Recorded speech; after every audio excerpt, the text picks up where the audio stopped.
for recording is in progress. So it's a great pleasure to be introducing Rory Stewart to you. Many thanks to Chris Wilkins for inviting him. The format, as many of you know, is that we will be Rory Stewart and Chris will be in conversation with each other for the next 20 minutes. We are all on mute, but please feel free to put some questions in the sidebar.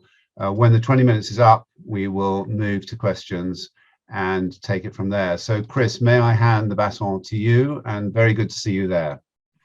Thank you very much, Simon. Good morning, good afternoon, everyone. Thanks for joining us, and a particular welcome to Rory Stewart. Welcome to Forum. Thank you very much for taking time out of your day, what I know is a very busy schedule to join us, so much appreciated. No problem, and I hope you can hear me, Chris. I can hear you. That's all good. Is that fine for you? So very good. Yeah.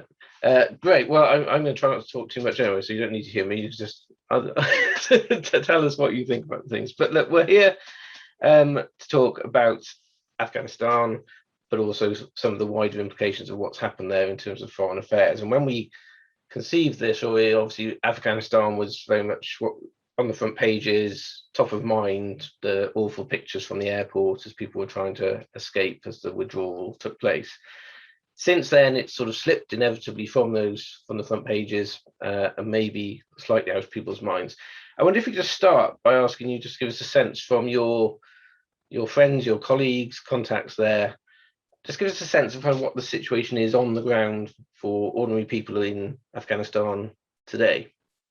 Well, I think that the first thing to understand is that the Taliban takeover has been less brutal than some people feared. So there isn't a civil war. There's not a great deal of killing taking place in the streets. In some ways, we're into a period of peace. Hopefully not an illusory peace, but certainly there's not too much killing going on. Right. On the other hand, the banking system has collapsed.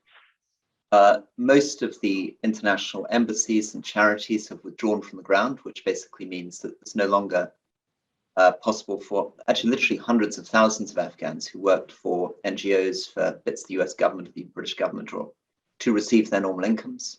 The electricity and water supply in places like Kabul is grinding to a halt. Most of the schools and clinics in the country are not really reopening yet. There's a lot of anxiety. People aren't sure, for example, particularly women, whether they're able to go to school and be taught by male teachers or not. Certainly not clear at all if you're a woman that you can work in an Afghan government ministry.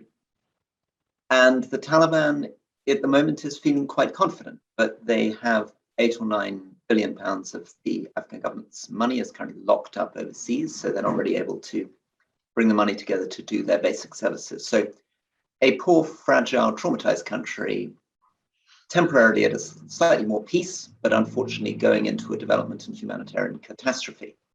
Mm. And I think that's really interesting because certainly the perspective through the TV lens, etc., is that the Taliban are, a sort of disorganized rabble and they're all about sort of either murderous or serious violence and oppression. And obviously there's elements to that. But what you're saying there is actually it's almost the more mundane challenges of getting salaries, getting paid, the uncertainty of your position in society. I mean, from your experience, are the Taliban, if the money were flowing, how able are they as administrators and as a potential realistic government long-term for the country? They are not people who are qualified administrators. Most of the senior leadership are either religious teachers or they are basically militia commanders. They're people who've been fighting a war for 20 years or more.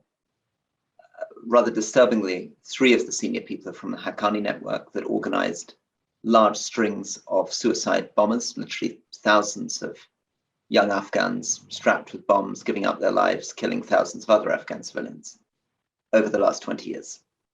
They're not people who have great skills in running water supplies or electricity, which is why they're desperately trying to convince educated Afghans to remain in the country. Kabul is a city of 7 million people. It's quite a complicated thing to run. When I first saw it at the end of the Taliban period, the end of 2001, it was a ghost town. There were about 300,000 people in the city. The streets were abandoned. The buildings were wrecked. And that's partly because in the last time the Taliban was in power from 96 to 2001, they didn't really try to run a government. What they do is they focus on what they call security, effectively law and order. So that they have from an Afghan perspective, their reputation is around stopping thieving, imposing Islamic social codes, but it's not really about making sure that you have a vigorous, thriving services or economy. Right. And then in terms of other external actors, so are countries like Iran, China, Russia, are they, and obviously sort of Pakistan from over the border, are they trying to fill that vacuum at all? What's their role? Pakistan definitely. So Pakistan has been playing this very uncomfortable game with the Taliban for 20 years, which is that they provided safe haven for the Taliban leadership in Pakistan. They allowed Taliban insurgent groups to cross back and forth between the Pakistan and Afghan border. It was one of the reasons why the counterinsurgency campaign failed. Many reasons, but that's one strong reason. And they provided quite a lot of covert support to the Taliban to allow them to take the country. They have turned up now in Afghanistan. The head of the ISI, the Pakistan Intelligence Service, turned up almost like a sort of victorious general and had himself photographed in the Serena Hotel, meeting with Taliban leaders. But I suspect they will find that now the Taliban is in power, they have much less control over them than they pretend. Chinese and Russians have kept their embassies open. And if we were to cut financing to the Taliban, it's very likely that China will step into the gap and provide that funding. But the fundamental story underlying this, which people need to understand, is that President Biden and his supporters have often implied that somehow by the West leaving, we are going to leave Afghans to sort out their own problems. That isn't what happens. What happens is you leave Afghanistan and you create a vacuum into which other players, Pakistan, China, potentially Russia, certainly Iran, begin to flow. And obviously you were very critical of the withdrawal. I think probably fair to say the decision and also the mechanism, the way in which it was done. One of the arguments that the US used, as you say, partly it was let's let them sort of sort out themselves, but at a strategic So I think there were a series of different arguments. I mean, there was the Trump argument, which is we haven't achieved anything at all. Afghanistan's a corrupt mess. The second argument was to say this is $1 trillion war. We've lost a lot of lives. The third argument was to imply that somehow were we to stay, we would find ourselves under increasing pressure from the Taliban and more American soldiers would be killed. And fundamentally, the final argument was we've got to leave someday, so why don't we leave now? Now, these are very odd arguments. Some of them are simply not true. It's not true that nothing was achieved in Afghanistan. In fact, in central and north of Afghanistan, things are extraordinarily much better than they were 20 years ago. It's not true that we were in the middle of $1 trillion war with thousands of lives being lost. That's confusing sunk cost with marginal cost. That war finished in 2014. The marginal cost of remaining was very small, 2,500 US troops on the ground, and no US casualties since February 2020, and only 6 US casualties in the year before, 2019. In fact, no British casualties since 2014. So the marginal cost of remaining was very small, which brings us to this final argument. Well, we've got to leave anyway, so why don't we leave now? And that's the argument that I think is strangest of all. It would be as though I had a plank stretching out over a crocodile pit, Chris, and you were standing on one end of the plank over the crocodile pit, and I was keeping my foot on the other end of the plank to keep you suspended. And I said to you, well, I've got to take my foot off sometime. It's not costing me very much to keep my foot here. I could keep it here longer, but I've got to take my foot off sometime, so why don't I take it off now? but part of it was also they said, well, as you say, 2,500 troops, relatively few casualties in recent years. But actually, if the US did stay any longer, the Taliban would inevitably step up their campaign again. So that wasn't a sustainable. So that's right. So that's the fifth argument, Chris. And again, there's absolutely no evidence for this. So in 2019, when the Taliban were not in peace agreement with us, they were not able to really inflict any damage on US troops. They were not able to hold an Afghan town. In fact, the Taliban didn't really pose any threat to the ability of the Afghan government to continue to control district capitals. So long as there was an Afghan Air Force backed by US planes, air controllers, and maintenance staff.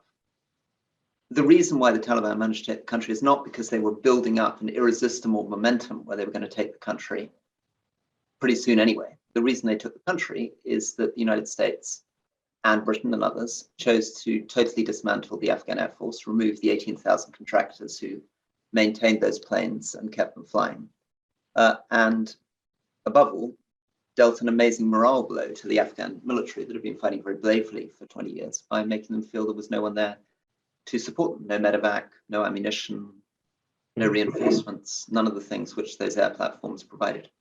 Yeah. So I wanted to just talk some of the broader strategic themes, because you know Afghanistan very well and speak very passionately about it. You've also worked for a long time in the broader sphere of foreign policy. And one of the things that the US said was, you know, we are leaving Afghanistan, and actually what we're doing is we're pulling out of that part of the world, we're pulling out of the Middle East, we're stepping back. And what we're doing is we're pivoting. And this is all about actually giving us the bandwidth and the resources to focus our efforts on, frankly, China. And that's kind of the big threat. And I just wonder, at that level, what you make of that argument. Is there some merit to that, and can you see that as a sort of a justification for the decision that they took? I find it difficult to buy. Afghanistan was taking very little bandwidth. To put it in context, there were 2,500 US soldiers in Afghanistan beginning this year, compared to 25,000 in South Korea, and much bigger numbers, obviously, in Germany, Japan, the Philippines, even Colombia. Afghanistan was not a major area of US operations. It wasn't distracting the US foreign policy machine. Mm-hmm. And secondly, if you're really serious about containing China, thinking about what a restrained policy towards China would be, I would suggest that you're better doing it by remaining involved in as many countries around the world as possible to balance China's influence in those countries. That, after all, was fundamentally our approach during the Cold War. Mm. It wasn't to say that in order to focus on the Soviet Union, we will abandon all our commitments and allegiances in Greece, Italy, Colombia, Indochina, Indonesia, and focus just on the Soviet Union. We realized that actually that type of competition and cooperation between two superpowers involves having a global footprint. Mm. And so what, I mean, you're talking to us from America today. So where do you think this leaves America? So a few months ago, President Biden was in the UK, came to the G7, and the message was very clear: America is back. You know, post-Trump era, America is back, and everybody, I think, at the G7 felt great about this. Sort of normal service was resumed. Fast forward a few months, we have this sort of calamitous sort of withdrawal from Afghanistan, and a sense that actually America is retrenching. I just wonder, what are we to read into those conflicting messages? Where do you think the sort of future direction of American foreign policy is going? I think fundamentally the problem is that American foreign policy is increasingly, for better or worse, integrated into domestic policy. And it was really President Trump who revealed it in the most dramatic way. President Obama, of course, felt some of the same tensions, felt that he needed to try to frame his foreign policy in a way that was directly relevant to threats against America. And there's a history going all the way back to President Truman, who in fact started his entire Truman plan with the idea that he needed to, inverted commas, scare the hell out of the American people. So for nearly 70 years, there's been a tradition in American foreign policy of thinking that the way to justify what you do abroad is to say, we're fighting communists or we're fighting terrorists. But it was Trump that really exploded this. Trump who really thought that you could get out of bed in the morning and just say, it's not that we've exaggerated our interests in these countries. We have no interest in these countries at all. We can just leave them. It's not that failure is not an option. Trump begins to say failure has no consequence. You know, we can just give up on the whole thing. In other words, it is isolation, however it's dressed up. And fundamentally, this is what Biden has inherited. He's been very interested, obviously, in how Trump managed to take the Rust Belt, very interested in recapturing it. And Jake Sullivan, his national security advisor, has thought long and hard about how to create a US foreign policy that makes sense to the US middle class, by which he really means the swing voters in the states that the Democrats need to take in the midterms. And of course, more than 70% of the US population is happy with this decision. Now, The problem with it is that this is going to be very difficult to run a sustainable US foreign policy on this basis. Obviously, foreign policy, defense policy is quite a specialized thing. I mean, inevitably, most Americans don't know how many troops they had in Afghanistan, really understand what the difference is between 2,500 troops in Afghanistan, 25,000 in South Korea, and know there are any troops in South Korea. If you ask them whether they should withdraw their troops from South Korea, they'd probably be very happy with that too. But the question is, what do you leave of the entire edifice of US defense and foreign policy if you go around putting a spotlight on relatively light footprints, relatively cost-free interventions around the world, and then trying to get electoral points by shutting them down? Yeah, and just to think about close to home, from where I'm talking to you from, in London, so in terms of the UK's role, in terms of Europe's role, there was some talk about, could they put together a coalition to stay with the Americans leaving? I think that was an incredibly short-lived conversation. But I just think, where do you feel, I think the UK in particular is now, so post-Brexit, do you see us playing that same sort of isolationist role that you're talking about with President Biden, or is it a different phenomenon? No, I think it's a very, very odd phenomenon in Britain. It's a lack of interest, really, in exercising power in any realistic way, right? I mean, the Johnson administration is not particularly interested in the business of diplomacy.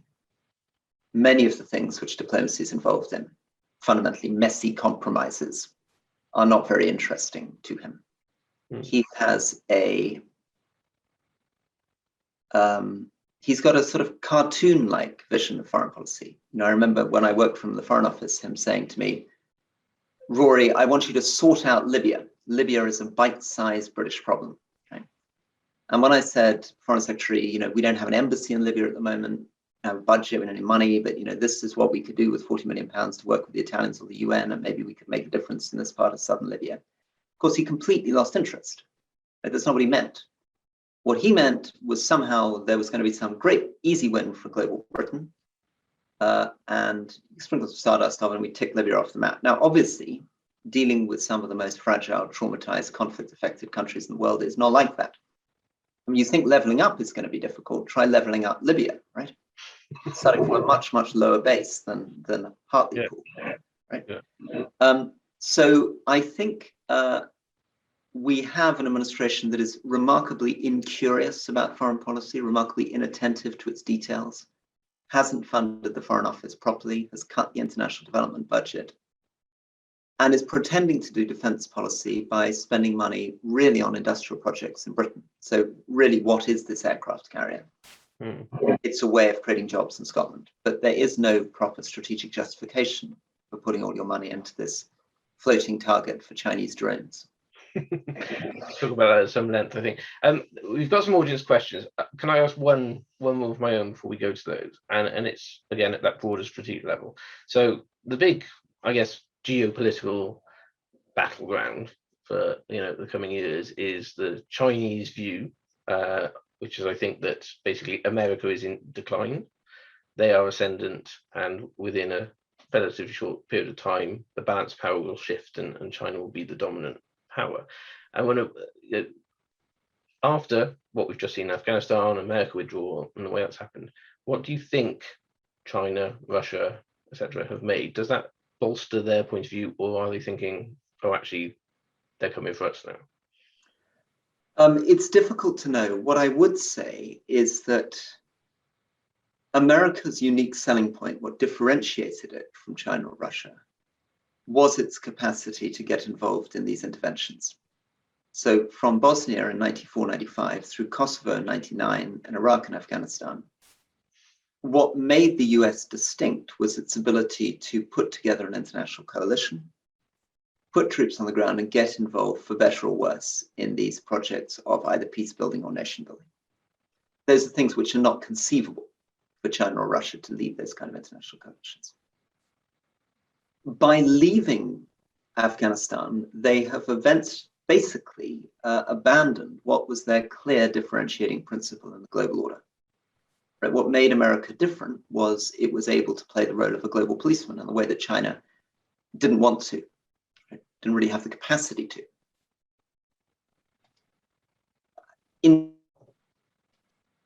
Instead, what now going into is a world where China has very considerable advantages, right?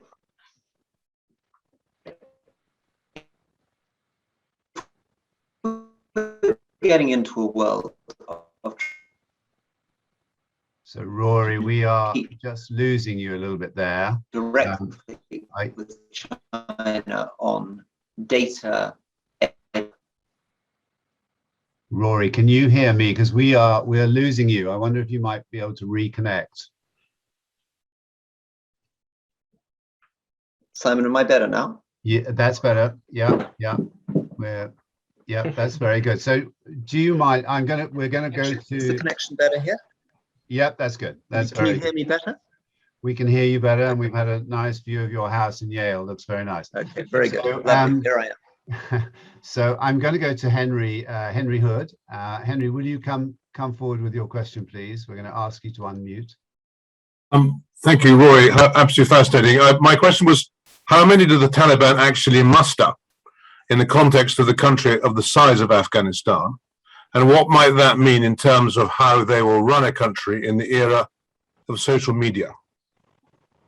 So it's the latest estimates coming from the intelligence agencies suggest there are maybe 70,000 Taliban fighters in a country of perhaps 35 million people. They didn't come into these towns and villages like a sort of welcome guerrilla force. People were not coming out on the streets waving flags and saying, hooray, here come the Taliban for liberating us. The center and the north of the country is profoundly suspicious or hostile towards the Taliban, often for ethnic reasons. The Taliban is predominantly a Pashtun force, and the Tajik, Uzbek, Hazara communities in the center and the north are very worried about a Taliban cabinet, which is 90% dominated by the Pashtun tribes of the south. So I think it will be extremely difficult for them to control the country. They don't have a mass party base. They don't have deep administrative roots. They have a fragile hold on power. And that may mean, unfortunately, that Afghanistan falls into an even worse situation of a civil war, which probably would be worse than Taliban control, sadly, for many Afghans in rural areas. Oh, thank you so much. Very interesting. So David Lewis, can I ask you to come forward with your question, please? Yeah, thanks. Thank you, Rory. It's fascinating. The reports in the press about possibility that Al-Qaeda will resurge under the Taliban. I just wondered what your thoughts are on the relationship between the Taliban and Al-Qaeda. Well, there's a very close historical connection between the two, and those connections remain. The enmity is really between the Taliban stroke Al-Qaeda and the Islamic State, where there clearly is a big opposition, and the tragic bomb that killed 13 US Marines and many Afghans at the airport 2 weeks ago was an Islamic State Khorasan attack, not an Al-Qaeda attack. The Taliban will be saying to the international community at the moment that they will try to keep Al-Qaeda terrorism under control in exchange for continuing to have economic relations with the West. They're trying to stop sanctions being imposed. They're trying to stop serious pressures on their banking system. And I think they probably can produce a situation where Al-Qaeda continues to operate more in Pakistan than in Afghanistan. The question is, will they want to? Or will we get into a situation in which, by imposing sanctions, we actually drive the Taliban to have ever closer relations with organizations like Al-Qaeda? Okay, thank you.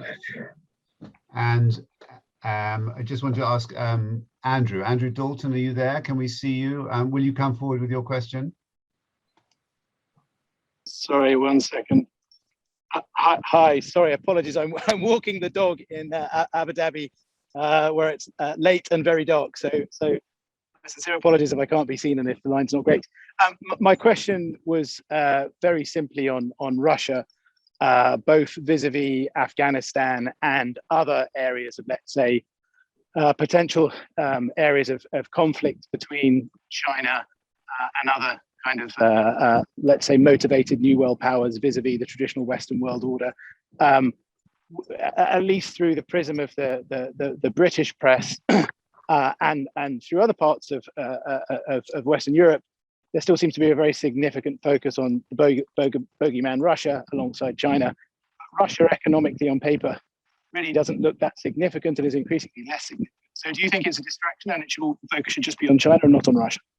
Well, the problem with Russia is, of course, in economic GDP terms, you're absolutely right. There are moments where the British economy is larger than the Russian economy, but that is a little misleading in terms of Russia's ability to actually cause trouble in the world. Although the British economy is larger than the Russian economy, it wouldn't be conceivable that Britain would have been able to do in Syria what Russia did in Syria, which is effectively save the Bashar al-Assad regime and create its own satellite state, nor really conceivable that Britain could really or would have wanted to do what Russia did in Ukraine, or indeed what Russia is trying to do in the Central African Republic at the moment. So I think Russia is a sort of exception to a general rule that military strength and economic strength are coterminous. Russia continues to have, partly through its extraordinary investment in its military and its intelligence services, but also through the character of Putin and the way that he wants to think about foreign policy and defense, still packs a very considerable punch and is probably one of the places that I would be concerned of in the world. And Marcus, are you still with us? And maybe I'm amused by your comments. Are you there to deliver it for us? Yeah, no, I'm still here. I'm just sitting in Cairo in a hotel that's a little noisy. Okay. Yeah, Rory, nice to see you again. Simple question. Is this not a masterful plan actually by the West to step back from Afghanistan, let the Chinese mess themselves up mentally as well as economically? Because as we know, the Chinese economy is in massive decline right now, whatever the rest of the world thinks. It's in a real quandary right now of going from a teenager with a parent's credit card, so to speak, to being an adult where it has to pay its own bills around that. And it's not able to sustain itself seemingly right now. And I think Evercore is a great example of what's happening in China. Is this not just a fantastic opportunity to really mentally screw with the Chinese? I think it would be if China had any appetite for nation building. But China is very clear that it doesn't think about its foreign policy in terms of trying to take responsibility for the rights of women in rural Afghanistan or to get involved in counterinsurgency warfare on the ground. So at most, what China will try to do is retain its copper interests in Afghanistan, put $3 billion into the Messina copper plant, and get a bit of diplomatic glamour out of being the country that bails out and supports Afghanistan. But I think it's extremely unlikely that China will be drawn into the kind of mess that Russia or the United States was drawn into in Afghanistan, because I think they have long thought that that's the wrong way to operate in the world. Yes, so where the British failed, the Russians failed, the Americans have failed, but maybe not the Chinese. So Afghanistan, always that eponymous problem. But thank you very, very much from Forum. Chris, can I ask you to wrap up on behalf of Audley and Forum and to thank Rory from us, please? Absolutely. Thank you, Simon. Thank you everyone for the questions. Rory, thanks for taking the time. So I know you have a busy day, and I should just say, we were just talking before started that a little later today, Rory is turning interviewer, and we'll be interviewing Clarissa Ward, who many of you will have seen, doing some, I think, wonderful reporting from the ground in Afghanistan. And what time is that, Rory, that you're doing that? So it's going to be 4 p.m. East Coast time, and I guess that's 9 p.m. UK time. So Clarissa Ward is the CNN chief international correspondent. She and I will be talking, and if you want to join that, we'll be doing it with Yale, and you can see it on my Twitter account, or you can see it online. Yes, thank you. So if you are able to join that, I'm sure that'll be a fascinating conversation, part of the Yale program, which is where Rory's talking to us from now. But Rory, it's great to see you again, firstly. It's been good to see you on our TV screens. I'm sorry in such terrible circumstances, but you're certainly missed from British politics here. But thanks for taking the time. Good to see you, and talk again soon. Thank you very much. Bye-bye. Thank you.